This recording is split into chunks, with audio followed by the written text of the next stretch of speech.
ফাগুনের মোহনায় মন মাতানো।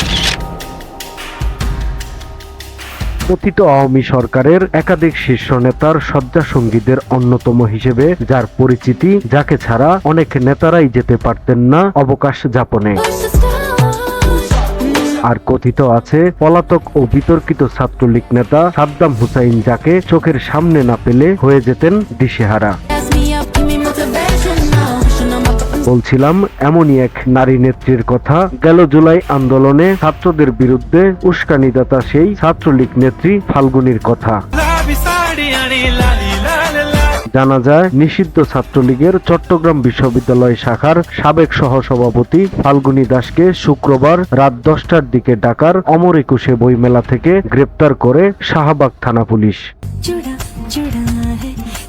ইতিমধ্যে তার বিরুদ্ধে সন্ত্রাস বিরোধী আইনে মামলাও হয়েছে। শনিবার সকালে তাকে আদালতেও পাঠানো হয়। পুরো বিষয়টি নিশ্চিত করেছেন ঢাকার শাহবাগ থানার ভারপ্রাপ্ত কর্মকর্তা ওসি খালিদ মনসুর।